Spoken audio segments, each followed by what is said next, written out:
Hello, my name is Molly Ness. I am a teacher, educator, an author, and an associate professor of childhood literacy.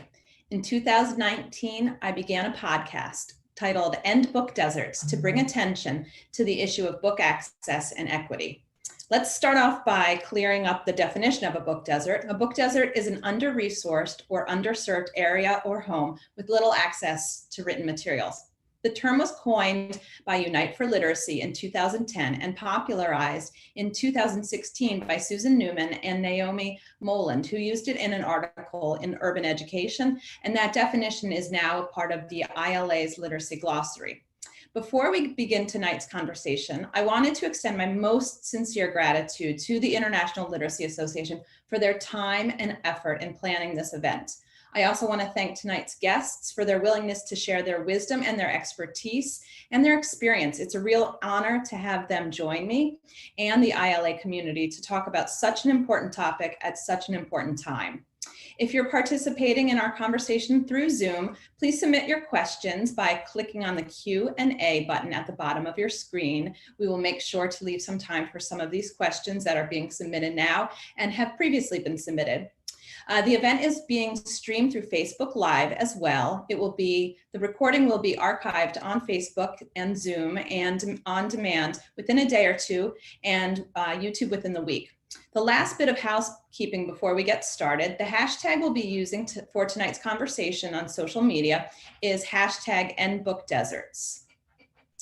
Over the past year, I've connected with researchers and literacy advocates like the ones you'll hear from tonight, who are passionate about ensuring that all children have access to age-appropriate, high-quality reading materials. They share a mission to get the right book into the hands of each reader and to promote a lifelong love of reading for all children, regardless of their zip code.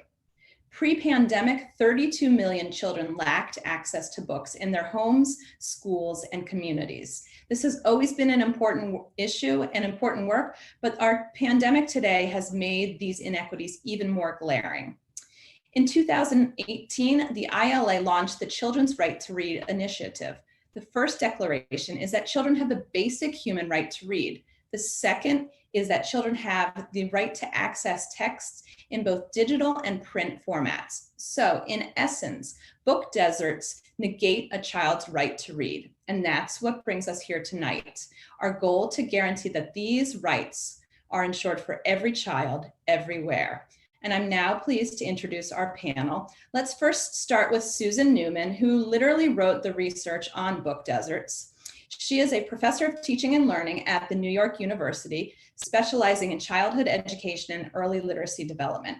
She served as the U.S. Assistant Secretary for Elementary and Secondary Education, and she is the author of over 100 articles and has authored and edited over 11 books. Welcome, Susan. Allister Chang is known for finding new ways to connect books with people in resource-limited communities. He he's a visiting researcher at UNESCO's Institute for Lifelong Learning, and he's the founder of Civic Suds, which is a program that facilitates digital literacy training inside coin laundromats. He's also one of the ILA 30 Under 30 honorees in 2019. Thank you for joining us tonight, Alastair. And finally, I am pleased to introduce Karlos Marshall, who is another one of the ILA 30 Under 30 honorees. Karlos co-founded the Conscious Connect, a nonprofit with the goal of ending urban book deserts by creating access in everyday places, books access in barbershops, in beauty salons, and in community parks. Thank you for your time tonight, Karlos. So let me send the first question to Susan, who again has done so much of the pivotal research around book deserts. Susan, can you help our audience understand the research around book access? What do some of your findings show about the availability of books? Well, the availability of books for so many of our children is abysmal. It is really a crisis situation that could so easily be ameliorated. And that's part of the frustration. So the way I define book deserts are places that have limited access to print for children and their families. And one of the things that we know is that In recent years, even before the pandemic, what we've seen is increasing income segregation. And what that means is that many of our communities are concentrated in poverty in a way that we haven't had before. So these people lack access where even transportation or ability to go to the library or some of the traditional access routes. And as a result, they have very little experience with print in the very early years. One of the things, just to give you an example, we did a study in the urban education article where we talked about Anacostia, which is a lovely neighborhood right near the capital of the United States. 27,000 people reside there. And over the summer, all we could find was 12 Spanish and English dictionaries. 830 children would have to share one book, and that book was a dictionary, not exactly your exciting reading. So real briefly, and then I'll turn it back to you, one of the things I would love to talk about today is what are the ramifications of that? What do we know about literacy and how it begins and what that lack of access actually means?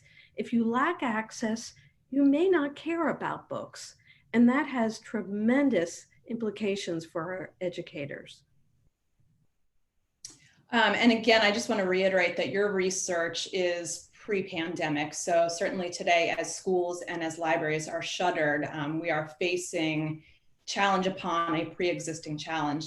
Alastair, I wanted to turn the question to you. I know so much of your work is in the international sphere, so I'm hoping that you can relate some of that research that Dr. Neuman was talking about with regard to the US. What are you seeing in the global sphere? Mm-hmm. So internationally, I think that the pandemic has been raising questions of what resources for everybody are considered to be essential or non-essential, and which services are worthwhile to take on and at what level of risk. I think that these answers have to be answered, and they have been answered and should continue to be answered context by context.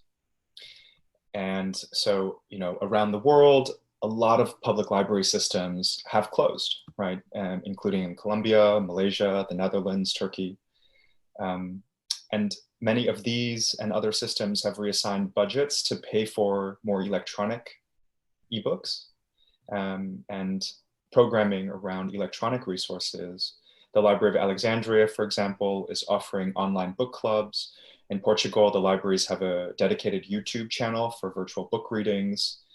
Some libraries in the US are beginning to offer Zoom subscriptions for their members. And, you know, I think those kinds of pivots are interesting in terms of meeting the current needs of their communities. I'll give one example from a Libraries Without Borders program in Bangladesh. My colleagues have been working in Cox's Bazar in partnership with the International Office of Migration. And we began our work there in 2016, expanding book access for Rohingya refugees. And when we started, our local partners told us that we would never see a girl or a woman in our information spaces because so many men are not comfortable with women having the skills that they themselves don't have. And at this point now, during the pandemic, we actually have half of the users in the library are women. And, I think a lot of women are feeling both engaged and authorized to utilize the books in our libraries there because of how we've reframed the importance of literacy learning as a means to fulfill tasks that are actually perceived to be in the women's domain. So, a lot of our local partners have told us that some of the families there consider administrative paperwork to be household tasks and therefore within the realm of women's responsibilities. And so by framing the book resources, the literacy learning around and reading and writing around a means to fill out health information, to collect it, to distribute it, right, as part of COVID-19 responses has actually enabled us to do more with women using these books. And I share this example because I want to stress the point that the pandemic may have changed a lot regarding how books are accessed, but I don't think it's changed the importance of framing books and book access as a means to achieve contextually specific goals, right? Particularly for people who live without a safety net, access to curated and relevant books can really solve immediate problems. Thank you. Well, let me turn to Karlos. Karlos, you and I have had the pleasure of speaking on my podcast. We've written together. I was really hoping to be able to actually meet you face to face at ILA this upcoming fall. But for now, we'll have to continue our conversation digitally. I'm hoping you can talk about the work of Conscious Connect, how it's become even more pressing, and how you've been flexible and adaptive to the COVID-19 pandemic. Absolutely. Thank you so much, Molly. And you're certainly on point that our work as a grassroots literacy movement has become more critical now more than ever. You know, really the genesis of our organization is being cautiously creative and adaptive to the needs of our community.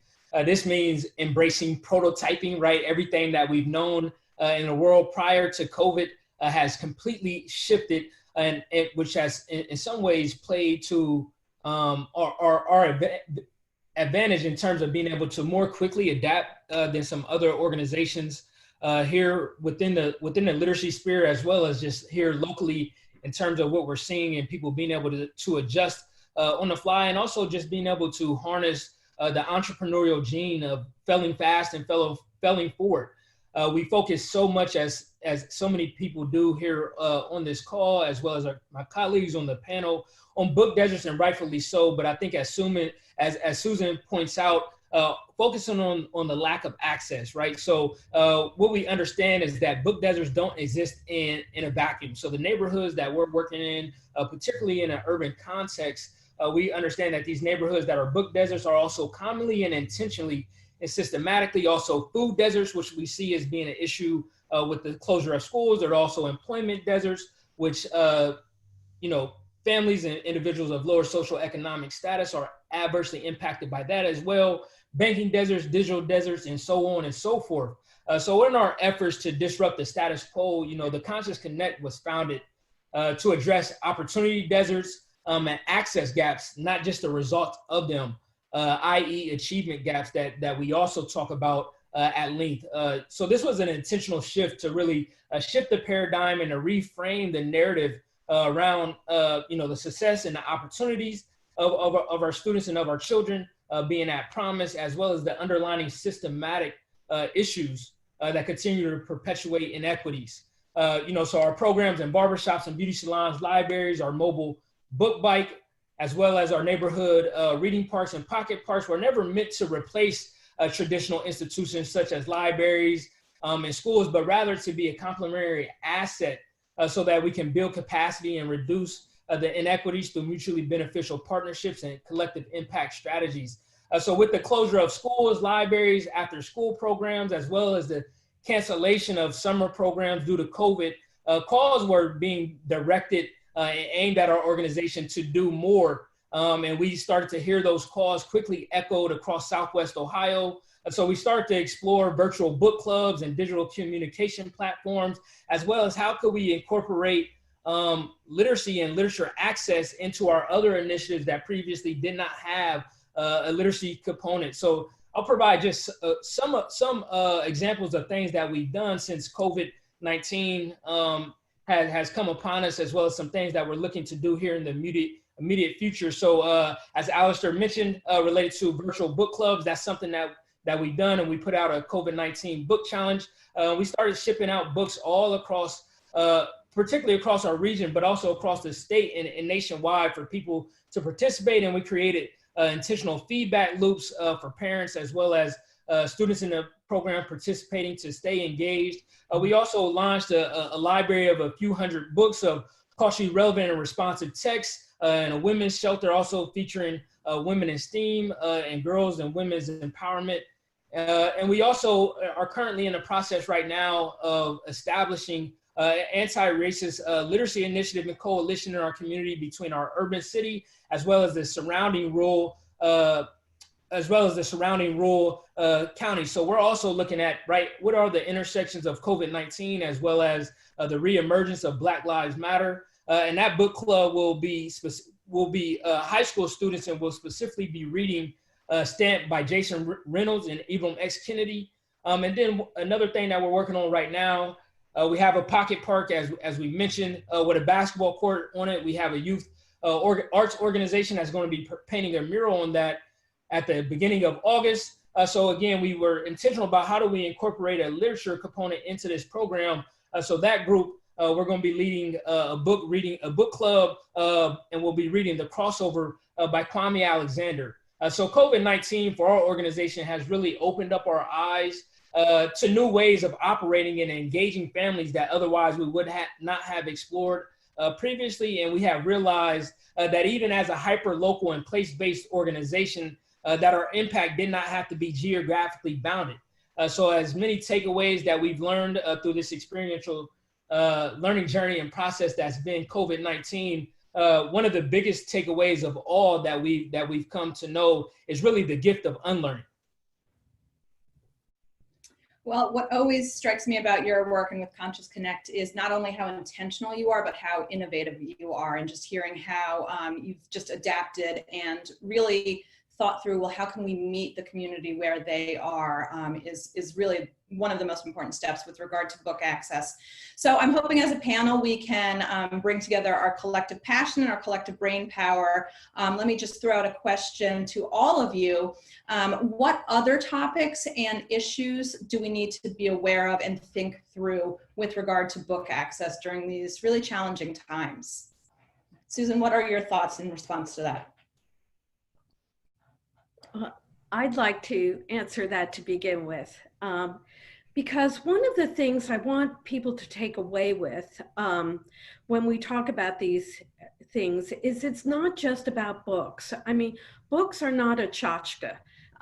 This is a word that means that what we need to see is a connect between people and books.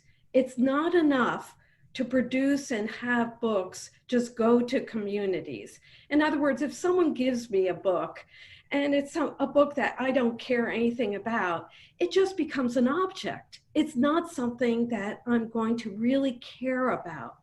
So one of the things, and it will be a theme that I want to talk about a little bit more, Molly, as we go along, is that what we're looking for is really to understand our children in these communities and address their interests through books. In other words, literacy has to have a purpose, has to have a reason. We just don't read for the heck of it. We read to know about something. And I think that what we haven't done adequately is really tapped what drives those children? What is interesting to them? What do they want to learn more about? And because literacy is not a mechanical process. It is a love affair that children come to have with an idea or a topic or something that drives them. And when I think about book access, I think about not only flooding these areas with a quantity of books and the quality of books, but really also how are we going to be purposefully and intentionally and organically promoting literacy and reading as a culture within the community. Alastair, what are your thoughts? Yes, so, connecting to what Dr. Neuman just said, I think that I'm thinking of some of the work that Dr. Neuman and I have actually been able to, I've had the privilege of working with her on, one of Libraries Without Borders programs has been to support public libraries to extend public library services to coin laundromat waiting areas. And if you don't live in the US, we have a very unique way of washing our clothes in certain parts of the country that, as I've traveled, I realize is particularly American. But in these spaces, we've been able to meet families where they are. And what we've learned is that it's not just about, as Susan said, providing any books, right, and dropping them there. A lot of it is around the kinds of books you curate and then the programs that you facilitate around those books. The relationships that you build around those books make a big difference. And I think that that is a big part of what we need to be thinking about during the pandemic. How does that change the kinds of books that ought to be curated? How does that change? How does the pandemic change the kinds of programs that you actually facilitate around the books? And the work around civic studies, what I love about it is you've really tapped into an audience that is sort of, they're almost captive when you look at the literacy initiatives in laundromats. You're there for a couple of hours. Most people return to the same laundromat time and time again. You are trying to, sort your whites and darks while you're trying to tell your child to behave and such. And so the literacy rich activities, that work I just think is so compelling and so well thought about in terms of that intentionality that Karlos was speaking about. Karlos, any other thoughts to add with that?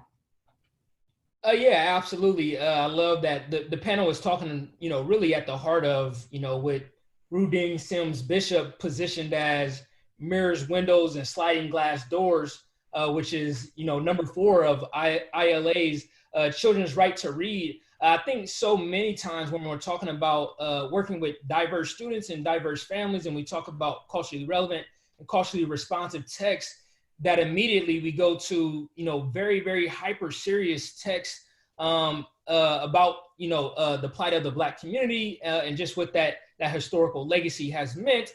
So I think especially, just in general, but especially right now, just given everything that's going on around the world in terms of Black Lives Matter, we really have to be conscious as educators about what text we're exposing, especially our underrepresented and underserved populations to, knowing that they're already being inundated with a ton of information related to the racial realities, and they might not be at an age in which they're able to fully process that information in a manner that would be in line with best practices for trauma-informed care. So I wanted to mention that related to the culturally responsive and relevant text, but also, here we're talking mainly about ILA's Children's Right to Read, the second objective related to access to text, primarily in the print format, but digital is also, I think, intentionally included in that as well. So what we've seen, I think, both in urban as well as rural contexts as well,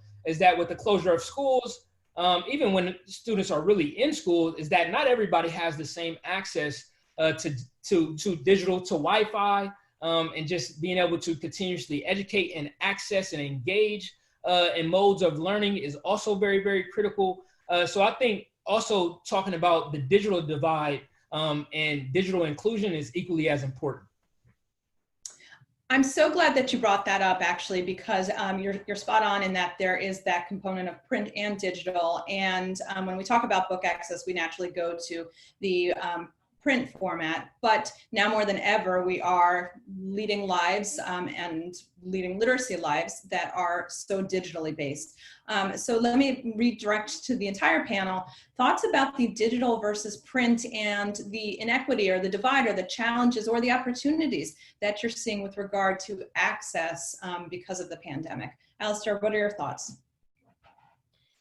Sure. So I think that one of the things that is top of mind for me right now is, as COVID-19 has catalyzed many literacy programs to move digital, I actually think it creates opportunities to develop local digital e-publishing industries. And I'm thinking about this in the international context, where I think there's currently a lack of content in local languages. There's a lack of diversity of publications.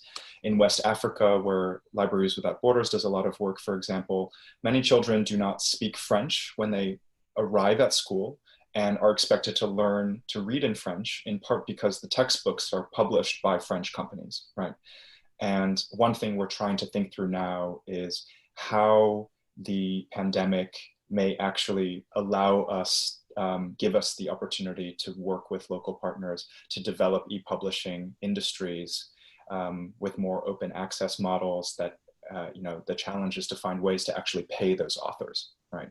And how can we leverage the challenges and opportunities raised by the pandemic to, by doing so, increase the relevance, the dynamism, the financial sustainability of providing reading materials? I'd love to respond to Molly, because I do a fair amount of work on learning vocabulary through educational media. And it's very clear to me that children can learn through wonderful educational media that we're lucky to have, like PEEP and Sesame Workshop and all these wonderful resources.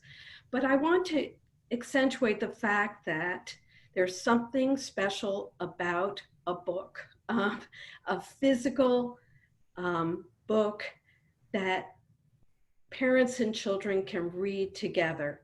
What we find is that when children are using digital text, they tend to do that on their own. And it's an independent resource for children to learn incidental words. It's great. But there's no such thing really as co-viewing when we talk about media. It's a personal experience. And so I go back to the actual printed book and I say that one of the things we know is that book language matters, but also the extra textual talk that the adult or the caregiver or whoever is using when that child is being read to, or when that parent is sitting close to that child and touching that child in a tender and loving way. What they are doing is they are bonding and telling us right away that that book really, really matters. So I would say yay to digital, but give me the old-fashioned traditional print book. Well, I want to be mindful that we are having this conversation in mid-July, which is a time of a lot of anxiety as many of our audience is figuring out what the returns for school are in a few weeks or in a month or so.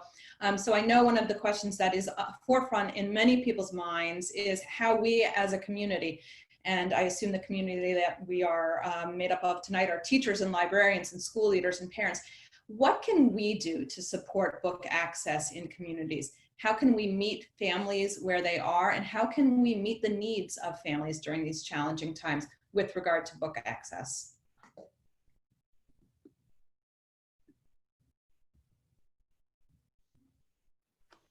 Yeah, I think you know, just being creative and just thinking about different modes of delivery that you've never thought of before. You know, so you know we have over 110 literary access points, from barbershops to beauty salons to little libraries to a mobile book bike.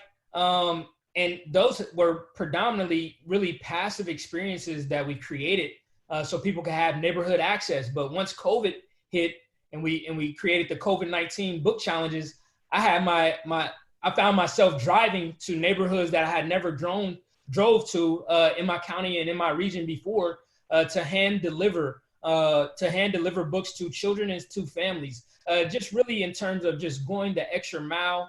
Also, obviously, we're all dealing with a lot of being mindful of capacity. You know, it would have been really, really easy for us just to say everything is going digital, but just the need and the demand to make sure that we can still provide that quality content through text, I think is really, really important. And just to keep that constant human interaction, that really just a culture, right, of not only access, but how do we create a culture of readers within our community. And for us, it's also been critical when you have schools being closed. With schools being closed, some parents are still going to work, and particularly in our community, right? A lot of grandparents are having to step up into those roles, right? So I think it's also important that we talk about multi-generational coalition building within the literacy movement as well, right? So how are we making these platforms, particularly in COVID-19, if you are delivering something through a digital medium, to make sure that it's accessible to older populations as well. So I think that's also a part of the conversation, is making sure that we're approaching this work in an intentional manner that's multi-generational. Alastair, what are your thoughts on meeting families where they need, getting them resources they need at these challenging times? I think it's the critical part that I'm reading through the questions now in the chat, and the discussion I think is interesting around whether a book is a book is a book or not, right? And you know, again, I think it varies by context, right? I think that the absolute importance of having literate-rich environments is one part of the puzzle. And another part of it is, and particularly for people without a safety net, right? I think the difficulties of working 3 jobs that might right now not be safe to work in, right? And having your children not be in school and needing to take care of them somehow pushes anything that's not an immediate need to the back burner, right? And I think especially for families that face such challenges, which I think the number is increasing, right, as the pandemic continues, we as librarians, teachers, right, folks who are advocating for and promoting literacy, I think it's critical that we think through how we support those families, right? And it may not be directly through the things that we've done in the past, and it may require us to change the ways in which we think about meeting these families where they are, not just in location, right, but also in terms of the way in which we frame the importance of books and the importance of literacy. Well, thank you, Alastair, for scanning some of those questions which are coming in. Thank you to those of you who are submitting and continuing to submit. So let's turn to some of those questions from the audience. One of the questions that I'm seeing come up several times is for the teachers out there and the librarians who have put a lot of time and effort, and obviously probably some of their own money into building rich classroom libraries that meet the needs of their students. How do we still allow book circulation to continue, knowing the restrictions that we are facing with the pandemic? What might that look like? And I know that, Karlos, this is some of the work that you guys are grappling with on a daily basis. How do we go about doing that, getting classroom libraries into the hands of kids when and if schools return in a face-to-face format come late summer or fall? Yeah, absolutely. That's a great question. And I certainly won't pretend to be a public health expert here. To be completely honest, I think sometimes as professionals, the best thing that we can do is to admit that we don't have all the answers, and to get in community, such as this conversation and dialogue here, to see what other people are doing in other districts, right? I know that there are a ton of different various health guidelines that certain districts are coming up with. I would say as libraries and teachers, the first thing that I would probably be looking at is public libraries, because the public libraries are opening up much sooner than most of the school districts, and seeing what protocols and challenges they are having in terms of opening up and in terms of, giving people access to the different, both text as well as digital resources. But that's such a tough question. I wish I had the answer. The answer for us really has just been, whether you're talking about, utilizing First Book Marketplace. Originally, we used to ship all of the books directly to ourselves, and we would distribute them at one of our access points or, at various programs. It's been a little bit of an extra work on us, but we've started to ship them directly to the homes of those students, just to minimize the person-to-person contact and touching those different books. But I think, unfortunately, this is going to be an ongoing learning experience, and I don't think that there's any one-size-fits-all solution. Yeah, please, Alastair. So the International Federation of Library Associations has a page specifically dedicated to COVID-19 that I have found very useful in my work, and they update it pretty regularly. And there's a whole section on the research being done around the scientific research that they summarize for non-scientists to understand around how the virus may survive on paper versus on wood, and an overview of how different library systems around the world have been trying to make sure that they can continue to share books safely. I think the most common is that the books get collected and quarantined for 72 hours before they get added back into the stacks. And I'm happy to share that in the chat box. Thank you for that resource. Another question, which is coming up several times, for the teachers out there who potentially are only meeting with their students virtually. Certainly some major urban areas have announced in advance that they're starting the school year in a digital capacity. How does a teacher in that situation, how do we get books to kids both now and then potentially over ongoing weeks without the opportunity to see kids face to face?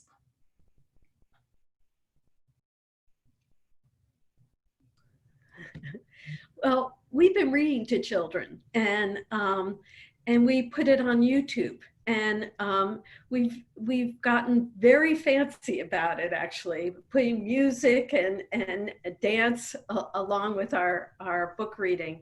So we say that children need books all the time. It may not be a physical situation. We may not be able to do that, but we can continue to read as teachers to these children and really show them the wonderful books that we love and share them in the best way possible.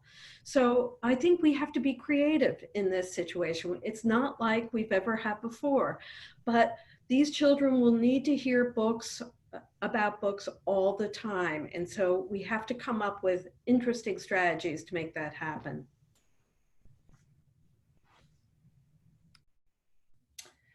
Another question that I'm seeing, and we're getting lots of individual questions about certain populations or certain needs.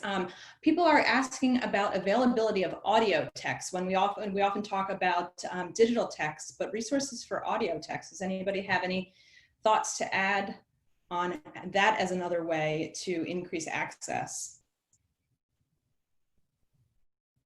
Yeah, audio text. I think, a lot of this in terms of delivery and accessibility, as well as what's engaging to specific populations. Something that we haven't talked about specifically within the framework of student populations is age demographics, right? So I think if you're talking about teenage populations, obviously, they're engaged heavily in social media or TikTok, which is kind of an audio social media platform in and of itself. You have a lot of different teenagers that are engaged as YouTubers, as well as podcasting as well. So I feel like nothing is going to replace. I agree with Susan. I'm pretty much a fanatic for hard copy text, as you can see behind me. But I think that there are ways to supplement the hard text materials with audiobooks and other digital platforms, as well as even videos as well. So I mean, I think if you're a teacher that's examining, if you're being forced to do in class or completely online or even a hybrid models, right? How do you keep people engaged for a quarter or an entire semester when you're not able to have that face-to-face interaction, right? So how can you be talking about a digital book, but also find an audio book or a TED Talk, something that's still related, and delivering in a multitude of different ways so we can reach all of our learners at the different positions that they might be more receptive to receiving the information, particularly during this time period. Yeah, I'd like to also make a shout out for Audible, because when children hear a story, they're actually getting some really important decontextualized language. They're having to imagine it without the benefit of a picture, without the benefit of a page. And it can be enormously helpful because you pay attention to the language more when you're actually listening to a story. So that's a wonderful strategy to bring books to children in a different mode entirely. And when we think about literacy, so often when we define literacy, we go to reading and writing, and we sort of overlook the speaking and listening components, and that Audible and audiobooks access that way really builds that listening component. Another question which continues to come up is how to engage parents, how we as teachers and we as literacy advocates know the importance of books, know the importance of reading to children. How do we engage parents during this time when they are overwhelmed by their household dynamics, by their personal challenges, by navigating these unforeseen times? How can we get parents on board with us and build them as partners in the issue around access? We've done a fair amount of work with parents and in different communities throughout the country. And one of the things that we've learned is that parents will read if there's a reason to read. If they see it as useful in helping their children and helping their children's lives. So one of the things that was brought up before, and Karlos and both Alastair brought this up, but parents often want to share their culture with children.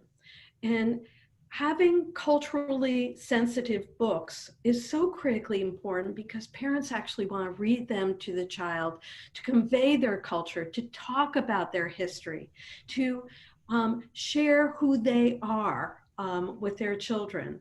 And I think that one of the things that we often forget is we focus on good books, books that are so-called classics, or, books that are great. But sometimes the book that really matters and that parent wants to read to their children are not necessarily good books. They're books that matter to that parent and are important for the parent to share with their child.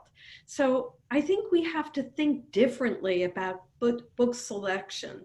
So for example, one time in our project, the parent was asked to select what books they would want to read to their child. And they picked a book, believe it or not, by a small biography of Barack Obama. And the parent said, if he can do it, my kid can do it. And what she wanted to share is the history and the life of Barack Obama, because that conveyed an important message to her child. And so I think that we need to think about the cultural relevance of our books and what matters to families, and stop thinking about what is good, but what is meaningful to that parent.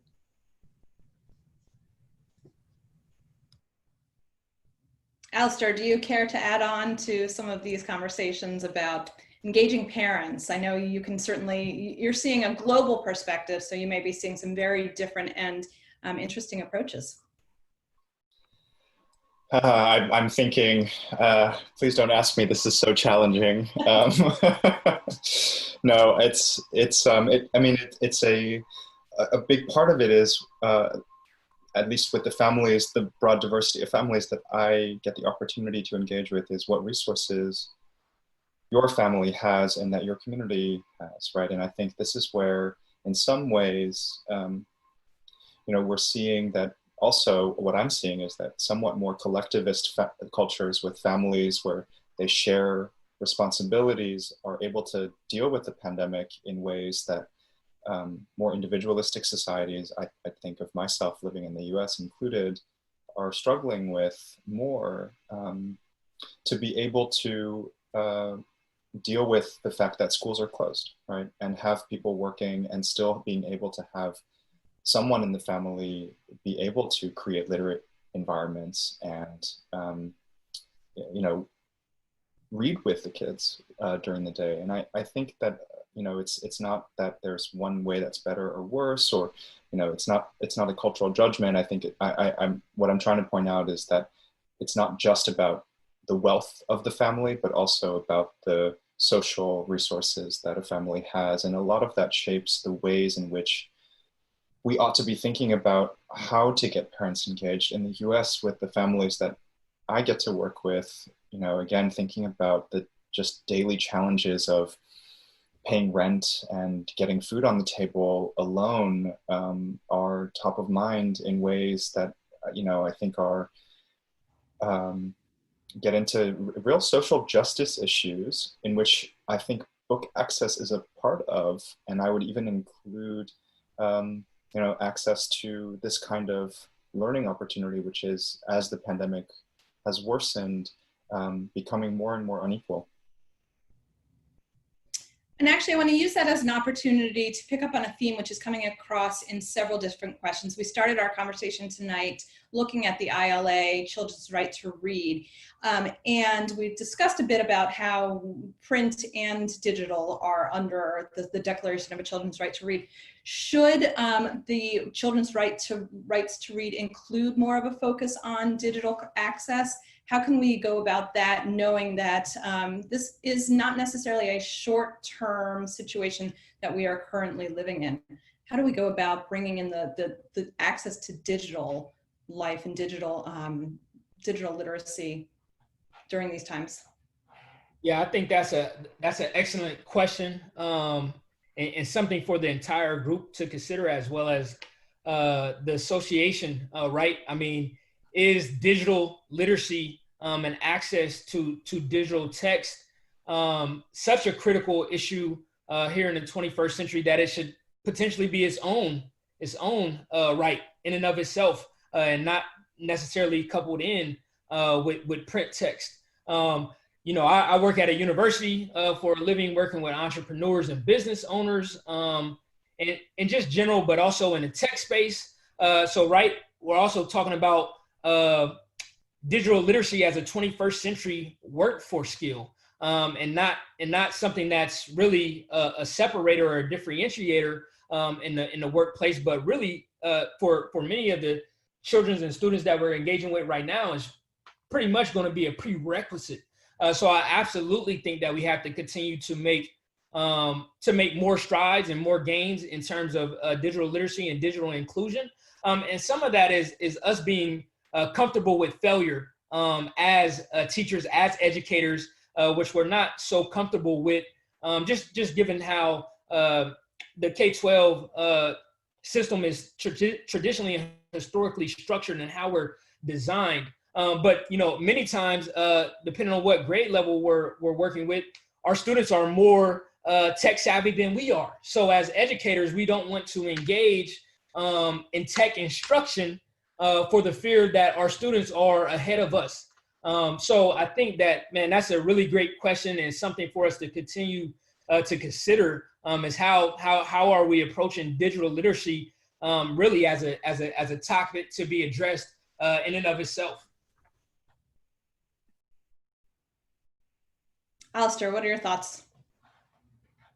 What I see in not just formal education, but informal and non-formal sectors as well, is too often people think of both literacy and digital literacy as short-term investments that can easily be taught in a few, especially digital literacy, in 3 or 4 workshops, right? And I think that the problem with that is that it often frames the skill as a technical skill rather than as a more holistic process that actually requires some critical thinking, right? I think, it's been, as we've seen, as disinformation and misinformation is spread online, that those two spaces of digital literacy and literacy are absolutely intertwined and perhaps connected by a broader information literacy, where folks are able to distinguish between what is a primary source and a secondary source, how to sort through what information is relevant or reliable in their particular context. And to me, that's not something that is easily taught in 3 hours, right? It's something that requires long-term investment. And I would hope, and this gets into the equity issue again, that given the moment that we're in, especially in the US, that we can think more about how we move our community investments, right? The ways that we think about keeping our communities safe, and how we think about employment in the future, to invest in longer term pieces. And I don't think it's just a political question. I think of it as, a part of a shift in the ways that programs are funded, right? Where short-term quantifiable outcomes are prioritized in ways that might continue to make longer-term investments like this either invisible or difficult to prove quickly enough to invest in. Well, as we, I want to make sure to get to this final question, because I think sometimes when we deal with these large issues of access and equity, it can feel very daunting and very overwhelming. And I want to be mindful that our audience is looking for oftentimes a concrete action step. So we know that we're living through really difficult times, but history has shown us that from great struggle often comes great progress. So I'm going to ask each panelist to share out a concrete action step that you would like our audience of teachers and school librarians and literacy advocates in general, one piece of concrete advice to help us navigate life post-pandemic. Let me start with you, Karlos. My advice is going to be, more about mindset. I think a lot of this is more so about mindset than any one particular answer to any programming, events, or delivery methods. So my advice is just to be courageous, be innovative, don't be afraid to fail, and to explore the development and delivery of culturally relevant and responsive tools that are both digital as well as text-based, and just use this as an opportunity to explore and create, potentially, specifically if you're in a district that's pretty restrictive to creative autonomy in the classroom. Utilize this see this as an opportunity. Thank you for that reminder. Sometimes our current situations feel more like a struggle than an opportunity. So it's nice to have that reminder. Susan, what are your thoughts? Concrete takeaway or concrete action step? Well, probably this is going to be controversial and people will disagree with me, but hey, a panel is all about agreement and disagreement. And so when I think of children coming back to the school, and of course all of us just so yearn to see those beautiful little faces, I think about the fact that they are going to want to talk. They're going to want to talk about some of these crises that we've had, not just about the pandemic, but about Black Lives Matter and some of the things that even very young children are very well aware and need to talk. And one of the things that I would like to argue for is that we need to engage them in this talk, but also use books as an opportunity to do this. Now, one of the things that has troubled me is that we focus too much on leveled text in our classrooms. And there's an emphasis on, do we have the right level for the right child at the right moment? And what I'd like to do is I'd like to tell teachers today to stop thinking about leveling. Think about the child, what that child is really interested in. What do they want to know about? What do they want to learn about through these experiences? And bring wonderful books to the fore and let them use books to understand and to figure out what's going on in their world. Thank you. Alastair.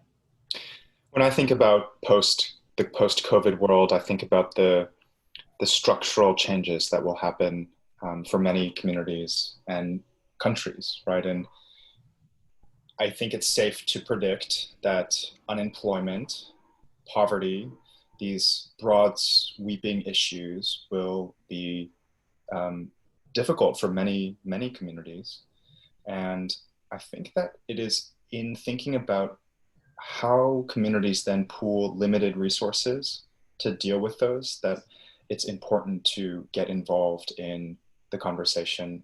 My call to action would be get political, right? I mean, think through how, we know from the last recession that public libraries had in the US, and I'm speaking about this just in the US context, many of them had their budgets halved just as usage went double, right? And, you know, to me, that is a very inefficient way to go back to or, you know, rebuild or move forward in a post-economic disaster, post-pandemic context. So if you're in the US, I would really encourage you to think through how and look into the ways in which your local library may already have measures in place to have their budgets cut. And most libraries in the US are locally funded. And just as their resources may be needed most as, you know, if things go back to being in person. And one resource I'd look at for that is via the 501c4 called Every Library, which is the only lobbying group for libraries in the US. And there are very, very few of them in international contexts. But, you know, thinking through how to advocate politically for book access in your communities. Well, thank you for all of those collective thoughts. As we wrap up tonight, I want to just reiterate my appreciation to both the ILA and to our panelists tonight. Your work is inspirational. You've given us so much to think about in the work around book access and ensuring that all children, regardless of where they live, especially in today's pandemic, have access to books. I know that there have been many requests for some of the resources and some of the research that we have we've mentioned tonight. So I do want to give the heads up that we are eager to share out some of these resources. The ILA has compiled them for guests to take a look at. We also encourage you to continue the conversation using the social media handles and Book Deserts and to keep that conversation going. We started our conversation tonight looking at the ILA Children's Right to Read, and so many of our panelists and guests tonight brought that up. So we encourage you to revisit the Children's Right to Read and really think through that, how that Children's Right to Read impacts your students, your community, and how we may be doing this work at such an important time to ensure that children's right to read. Thank you again to the ILA for putting this panel together. There are more events like this. I know I am very much looking forward to the next conversation about early reading difficulties. So please be sure to sign up for that one. To our entire audience, everybody out there all across the world, thank you for joining us. Thank you for the work that you are doing to ensure that all children have access to books. Thank you for your time tonight. Thank you for your participation. Good night and stay safe.